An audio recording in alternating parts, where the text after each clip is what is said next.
ಬಿಟ್ಟರು. ಪೇಜಾವರ ಮಹಾಸ್ವಾಮಿಗಳು, ಸಿದ್ದೇಶ್ವರಪ್ಪಗಳು, ಹರಜಾತ್ರೆಯ ಕಲ್ಪನೆಯನ್ನು ನನಗೆ ಮೊಟ್ಟ ಮೊದಲು ಕೊಟ್ಟವರು ಸಿದ್ದೇಶ್ವರಪ್ಪಗಳು.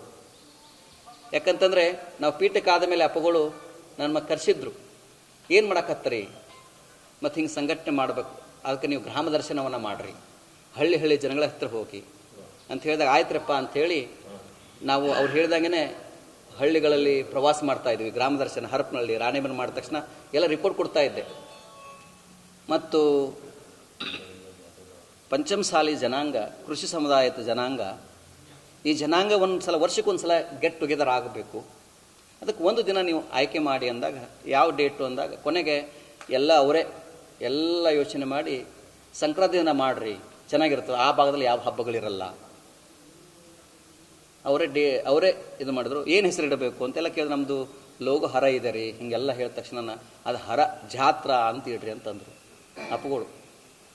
ಅದಾದಮೇಲೆ ನಾವು ಜಾತ್ರೆ ಜನವರಿ 14-15 ಫಿಕ್ಸ್ ಆಯಿತು. ಅದಾದಮೇಲೆ ಹಳ್ಳಿಗಳಲ್ಲಿ ತಿರುಗಾಡಕತ್ತಿದ್ವಿ ನಾವು. ಒಂದಿನ ಈ ಹರಪನಹಳ್ಳಿ ಹಳ್ಳಿಗೆ ಅಲ್ಲಿ ಹೋಗಿ ವಾಪಸ್ಸು ಮಠಕ್ಕೆ 9 ಗಂಟೆಗೆ ಬಂದಿವಿ. ಅವ್ರಿಗೆ ಅಪ್ಪಗಳಿಗೆ ಫೋನ್ ಮಾಡಿದ್ವಿ. ಹರ್ಷಾನಂದ ಸ್ವಾಮಿಗಳು ಅಂತ ಅವ್ರ ಸೇವಕರಿದ್ದರು. ಅವರು ಮಹಾರಾಷ್ಟ್ರದಲ್ಲಿ ಪ್ರವಚನ ಹೇಳ್ತಾ ಇದ್ರು. ಬಿಜಾಪುರದಿಂದ ಒಂದು 50-60 ಕಿಲೋಮೀಟರ್ ದೂರದಲ್ಲಿದ್ದರು. ಮತ್ತು ಹರಜಾತ್ರೆ ಹೇಗೆ ಮಾಡ್ತೀರಿ ಅಂತ ಕೇಳಿದಾಗ ಯಾರು ಬಂದು ಉದ್ಘಾಟನೆ ಮಾಡ್ತಾರೆ ಅಂತ ಕೇಳಿದರು ನನ್ನನ್ನು. ಅದಕ್ಕೆ ನಾನಂದೆ, ಅಲ್ಲಿ ಸಿದ್ದೇಶ್ವರ ಅಪ್ಪಗಳು ಅಂತ ಒಬ್ರು ಅದಾರಪ್ಪ, ವಿಜಯಪುರ ಜ್ಞಾನಗಾಸ ಅಂದ್ರೆ ಅವರೇ ಬಂದು ಮಾಡ್ತಾರಪ್ಪ ಅಂತಂದೆ. ಅವ್ರಿಗೆ ಹೇಳಕತ್ತೇನೆ ನಾನು. ಅವ್ರು ನಗ್ಲಿಕ್ಕೆ ಶುರು ಮಾಡಿಬಿಟ್ರು ಅಪ್ಪಗಳು. ಹೌದಾ ಹೌದಾ ಹೌದಾ ಅಂತಂದ್ರು. ಒಪ್ಕೊಂಡಿದ್ದಾರೆ ಅವರು ಅಂತ ಕೇಳಿದ್ರು. ಒಪ್ಕೋತಾರಪ್ಪ, ಅವ್ರದಾರಪ್ಪ, ಅದು ಹರ ಜಾತ್ರೆ ಅವ್ರದಾರಪ್ಪ ಅಂತಂದೆ. ಅದಾದಮೇಲೆ ಒಂದು 2 ನಿಮಿಷ ಆಯಿತು, ಮಾತಾಡ್ತೇವೆ ಅಂತ ಇಟ್ಟರು. ಮತ್ತು ಅರ್ಧ ಗಂಟೆ ಅವರೇ ಫೋನ್ ಮಾಡಿದರು. ನಾನು ಇನ್ನೂ ಆ ಕ್ರಾಸ್ ದಾಟಿ ಇನ್ನೂ ಮಠಕ್ಕೆ ಬಂದಿರಲಿಲ್ಲ. ಹಿಂಗೆ ಎಂಟ್ರಿ ಆಗ್ತಾ ಇದ್ದೆ, ಮತ್ತೆ ಫೋನ್ ಮಾಡಿದರು. ಮತ್ತು ಗಾಡಿ ಮೂವಿದಾಗ ಕಟ್ ಆಗುತ್ತಂತ ಅಲ್ಲೇ ನಿಲ್ಲಿಸಿದೆ ನಾನು.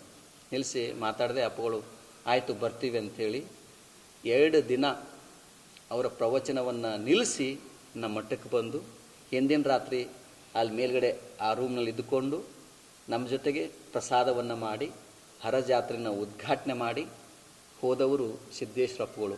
ಈ ಪೀಠದ ಮೇಲೆ ನಮ್ಮ ಮೇಲೆ ಅಪಾರವಾಗಿರುವಂಥ ಆಶೀರ್ವಾದವನ್ನು ಏರಿದ್ದಾರೆ. ಅದರಿಂದ ಹರಜಾತ್ರೆ ಆಗೋದ್ರ ಮೂಲಕ ಇವತ್ತು ಇಡೀ ಕರ್ನಾಟಕದಲ್ಲಿ ಹರಜಾತ್ರೆಯ ಬಗ್ಗೆ ರಾಷ್ಟ್ರ ಮಟ್ಟದಲ್ಲಿ ಹೆಸರು ಆಗಿರೋದು ಈ ಪೀಠದಿಂದ. ಹರಜಾತ್ರೆ ಒಂದು ಐತಿಹಾಸಿಕ ಹೆಸರು ಕೊಡ್ತು ಹರಿಹರ ಪಂಚಮಸಾಲಿ ಜಗದ್ಗುರು ಪೀಠಕ್ಕೆ. ಹರಪೀಠ ಅನ್ನೋದು ಗೊತ್ತಾಗಿದ್ದು ಹರಜಾತ್ರೆಯಿಂದ. ಆಮೇಲೆ ಉದ್ಯೋಗ ಮೇಳ, ನಮ್ಮ ಮಕ್ಕಳು ಅನೇಕ ಜನ ನಮ್ಮ ಮಠಕ್ಕೆ ಬರ್ತಾಯಿದ್ರು. ಬಂದಾಗ ಬುದ್ಧಿ ನಮ್ಮ ನೌಕರಿ ಕೊಡಿಸ್ರಿ, ನಾವು ಡಿಗ್ರಿ ಓದಾರೆ, ಅಲ್ಲಿ ಸ್ವಲ್ಪ ಇಂಪ್ಲುಯೆನ್ಸ್ ಮಾಡಿ ಅವ್ರಿಗೆ ಹೇಳಿ ಇವ್ರಿಗೆ ಹೇಳ್ರಿ ಅಂತ ಇದ್ರು. ಅದಕ್ಕೆ ಎಷ್ಟೋ ಬಾರಿ ಹೇಳಿದ್ರು ಕೂಡ ನಾವು ಆಗ್ತಾ ಇರಲಿಲ್ಲ. ಅಂಥ ಸಂದರ್ಭದಲ್ಲಿ ನಾವೇ ಯಾಕೆ ಉದ್ಯೋಗ ಮೇಳ ಮಾಡಬಾರ್ದು ಅಂಥೇಳಿ ಉದ್ಯೋಗ ಮೇಳವನ್ನು ಮಾಡಿದ್ವಿ. ಏಪ್ರಿಲ್ 23-24, 2022ನೇ ಇಸ್ವಿಯಲ್ಲಿ. ಆವಾಗ ಸುಮಾರು 6543 ಜನ ಯುವಕ ಯುವತಿಯರಿಗೆ ಜಾತ್ಯತೀತವಾಗಿ ನೌಕರಿಯನ್ನು ಕೊಡಿಸಿರುವಂಥದ್ದು. ಆಮೇಲೆ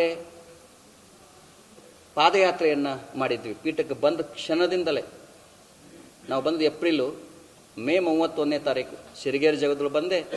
ನಮ್ಮ ನಡೆಗೆ ಚೆನ್ನಮ್ಮನ ನಾಡಿಗೆ ಅಂಥೇಳಿ ಇಲ್ಲಿಂದ ಬೈಲೊಂಗಲ್ ತನಕ ಪಾದಯಾತ್ರೆ ಮಾಡಿ ಆ ಚೆನ್ನಮ್ಮನ ಐಕ್ಯ ಭೂಮಿ ಅದು ರಾಷ್ಟ್ರೀಯ ಸ್ಮಾರಕ ಆಗಬೇಕು, ಚೆನ್ನಮ್ಮನ ಹೆಸರು ಅಜರಾಮರವಾಗಿರಬೇಕು, ದೇಶದ ಮೊದಲ ಸ್ವತಂತ್ರ ಹೋರಾಟ ಅಂತ ಹೇಳಿ ಅದನ್ನು ಮಾಡಿದ್ವಿ. ಅದು ನಮಗೆ ಭಾಳ ಖುಷಿಯನ್ನು ಕೊಡ್ತು. ಅದಾದ ನಂತರ ವರ್ಷ ಮಠಕ್ಕೆ ಯಾರು ಬರ್ತಾರೋ ಎಲ್ಲ ಲಿಂಗ ದೀಕ್ಷೆ ಮಾಡೋದು. ಆದರೆ ಈ ಎಲ್ಲದರ ನಡುವೆ ಮನೆಗೆದ್ದು ಮಾರ್ಗೆಲ್ಲಬೇಕು ಅಂತಿದೆ. ಆದರೆ ನಾವು ಹರಿಹರ ತಾಲೂಕು ಎಂದೂ ಹೋಗೋಕ್ಕಾಗಲಿಲ್ಲ, ದಾವಣಗೆರೆ ಜಿಲ್ಲೆಗೆ ಪ್ರವಾಸ ಮಾಡೋಕ್ಕಾಗಲಿಲ್ಲ. ಅದು ಯಾಕೆ ಅನ್ನೋದು ಈಗಾಗಲೇ ಭಕ್ತರಿಗೆ ಸಂಪೂರ್ಣವಾಗಿ ಮಾಹಿತಿ ಇದೆ. ನಾವು ಯಾಕೆ ಹೋಗಲಿಲ್ಲ ಅನ್ನೋದು, ಮತ್ತು ಹರಿಹರ ತಾಲೂಕು ಭಕ್ತರು ಯಾಕೆ ಮಠಕ್ಕೆ ಬರಲಿಲ್ಲ ಅನ್ನೋದು ಸಂಪೂರ್ಣವಾಗಿದೆ. ಇಲ್ಲಿದ್ದವರೆಲ್ಲರೂ ಭಾಳಷ್ಟು ಜನ ಎಲ್ಲ ನಮ್ಮ ದೇವ್ರ ಬೆಳಕರೆಲ್ಲ ಬಂದಾರ. 18 ವರ್ಷ ಈ ಮಠದೊಳಗೆ ಪಾದ ಹಿಡಿದವರು ಇವತ್ತಿಟ್ಟಿದ್ದಾರೆ.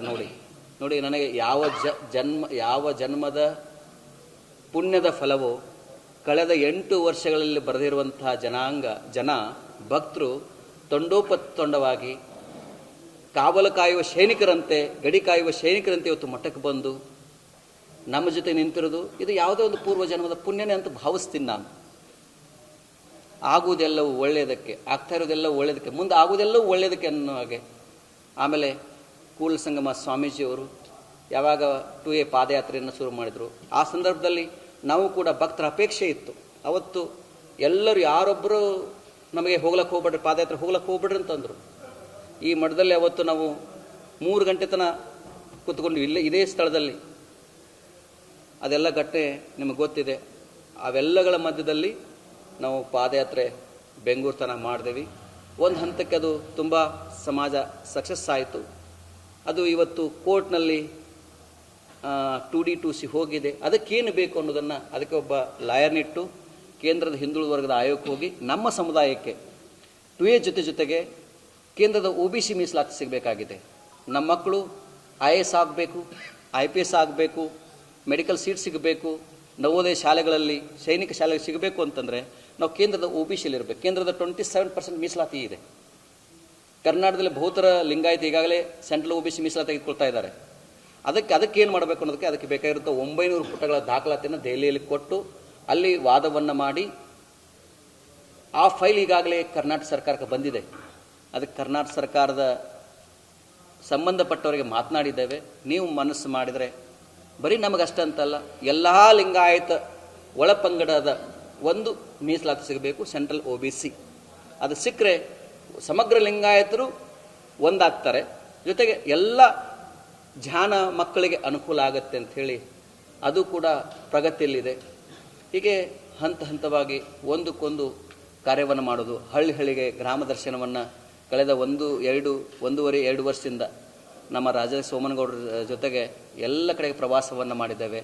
ಜಾತಿ ಗಣತಿ ಬಂದಾಗ 18 ಜಿಲ್ಲೆಗಳಿಗೆ ಹೋಗಿ ಭಕ್ತರೊಂದಿಗೆ ಸಭೆಗಳನ್ನ ಮಾಡಿ ಧರ್ಮದ ಕಾಲಮ್ನಲ್ಲಿ ಏನನ್ನು ಬರೆಸಬೇಕು ಅಂಥೇಳಿ ಎಲ್ಲರೂ ಕನ್ಫ್ಯೂಷನಲ್ಲಿದ್ದರು. ಅವಾಗ ನಾವು ಕನ್ಫ್ಯೂಸ್ ಆಗಬಾರ್ದು ಅಂತೇಳಿ ಭಕ್ತರ ಹೋಗಿ ಕೇಳಕ್ಕೆ ಶುರು ಮಾಡಿದ್ವಿ, ಏನು ಬರೆಸಬೇಕು ಅಂತೇಳಿ. ಭಕ್ತರ ಧರ್ಮದಲ್ಲಿ ಹಿಂದೂ, ಜಾತಿ ಲಿಂಗಾಯತ ಪಂಚಮಸಾಲಿ ಅಂತಂದರು. ಯಾವತ್ತು ನಮಗೆ ಧರ್ಮದ ಮಾನ್ಯತೆ ಲಿಂಗಾಯತನ ಸಿಗ್ತದೆ ಆವತ್ತು ನಾವು ಬರ್ಸೋಣ. ಆದರೆ ಇವಾಗಿರೋದಲ್ಲಿ ನಾವು ಹಿಂದೂವಿನಿಲ್ಲ ಅಂಥೇಳಿ ಅವಾಗ ಭಾಳ ಗಟ್ಟಿಯಾಗಿ ಅದನ್ನು ಮತ್ತೆ ಇಲ್ಲಿ ಧರ್ಮದರ್ಶಿಗಳ ಮಧ್ಯದಲ್ಲಿ ಅದನ್ನು ಪಾಸ್ ಮಾಡಿಕೊಂಡು ಬೆಂಗಳೂರಲ್ಲಿ ಘೋಷಣೆ ಮಾಡಿದ್ವಿ. ಅದಕ್ಕೊಂದು ಬಹಳ ದೊಡ್ಡ ನಮಗೆ ಬಲ ಸಿಕ್ತು. ಈ ಎಲ್ಲ ವಿಚಾರಗಳು ನೋಡಿದಾಗ ನಮಗೆ ಸಾಕಷ್ಟು ತೃಪ್ತಿ ಇದೆ, ಸಂತೃಪ್ತಿ ಇದೆ. ಈ ಸಮಯದಲ್ಲಿ ಭಕ್ತರು ತಾವೆಲ್ಲ ಬಂದಿದ್ದೀರಿ, ನಿಮಗೆ ನಾವು ಸದಾಕಾಲ ಚಿರಋಣಿಯಾಗಿದ್ದೇನೆ. ಯಾಕಂತಂದರೆ ನನ್ನ ತಂದೆ, ನನ್ನ ತಾಯಿ ಎಲ್ಲವೂ ನೀವೇ. ನಾವು ನಿಮ್ಮ ಉಡಿಯೊಳಗಿದ್ದೇವೆ. ನೀವೇ ನನ್ನ ತಂದೆ, ನೀವೇ ನನ್ನ ತಾಯಿ ಅಂತ. ನೀವಲ್ಲದೆ ಮತ್ತಾರು ಇಲ್ಲವಯ್ಯ ಕೂಡಲ ಸಂಗಮ ದೇವ ಅಂತ ಹೇಳ್ತಾರೆ. ಹಾಗೆ ನನಗೂ ಕೂಡ ನೀವಲ್ಲದೆ ಮತ್ತಾರೂ ಇಲ್ಲ. ಅದಕ್ಕೆ ನೀವೆಲ್ಲರೂ ನಿಮ್ಮ ಮಗನನ್ನು ಹೇಗೆ ಜೋಪಾನ ಮಾಡಬೇಕು ಅನ್ನೋದು ನಿಮಗೆ ತುಂಬ ಚೆನ್ನಾಗಿ ಗೊತ್ತಿದೆ. ಇಷ್ಟು ಹೇಳಲಿಕ್ಕೆ ನಾನು ಇಷ್ಟಪಡ್ತೇನೆ. ಇಂದು 8ನೇ ವರ್ಷ. ಎಲ್ಲೋ ಹುಡುಕಿದೆ ಇಲ್ಲದ ದೇವರ ಕಲ್ಲು ಮಣ್ಣಿನ ಗುಡಿಯೊಳಗೆ, ಇಲ್ಲೇ ಇರುವ ಪ್ರೀತಿ ಸ್ನೇಹಗಳ ಗುರ್ತಿಸದಾದೆವು ನಮ್ಮೊಳಗೆ. ಎಲ್ಲಿದೆ ನಂದನ, ಎಲ್ಲಿದೆ ಬಂಧನ, ಎಲ್ಲ ಇವೆಯೋ ನಮ್ಮೊಳಗೆ. ಒಳಗಿನ ತಿಳಿಯನು ಕಲಕದೆ ಇದ್ದಡೆ ಅಮೃತದ ಸವಿ ಇದೆ ನಾಲಿಗೆಗೆ. ಎಷ್ಟು ಕಷ್ಟವೋ ಹೊಂದಿಕೆ ಎಂಬುದು 4 ದಿನದ ಈ ಬದುಕಿನಲ್ಲಿ. ಹತ್ತಿರವಿದ್ದು ದೂರ ನಿಲ್ಲುವೆವು ನಮ್ಮ ಅಹಮ್ಮಿನ ಕೋಟೆಯೊಳಗೆ ಅಂಥೇಳಿ. ಅದಕ್ಕೆ ನಾವೆಲ್ಲರೂ ನಿಮ್ಮ ಇದೇ ಪ್ರೀತಿ, ಇದೇ ಭಕ್ತಿ, ಇದು ನನ್ನ ಬಹಳಷ್ಟು ನನಗೆ ಶಕ್ತಿಯನ್ನು, ಸಾಮರ್ಥ್ಯವನ್ನು ಕೊಟ್ಟಿದೆ. ನಿಮ್ಮೆಲ್ಲರಿಗೂ ಈ ದಿನ ಬಸವ ಜಯಂತಿ, ಅಕ್ಷಯ ತೃತೀಯ, ವಿಶ್ವಗುರು ಬಸವಣ್ಣವರು ನಿಮ್ಮೆಲ್ಲರಿಗೂ ಒಳಿತನ್ನು ಮಾಡಲಿ. ಇವ ನಮ್ಮವ, ಇವ ನಮ್ಮವ, ಇವ ನಮ್ಮವನೆಂದೆನಿಸಯ್ಯ ಅನ್ನೋಂಥ ಬಸವಣ್ಣನ ಸಂದೇಶವನ್ನು ನಾವೆಲ್ಲರೂ ಅದನ್ನು ಉಚ್ಛ್ವಾಸ ನಿಶ್ವಾಸ ಮಾಡುವಂತ ಹೇಳ್ತಾ ನಮ್ಮ ಮಾತು ವಿರಾಮ ಕೊಡ್ತೇವೆ. ಎಲ್ಲರಿಗೂ ಶರಣಾರ್ಥಿಗಳು.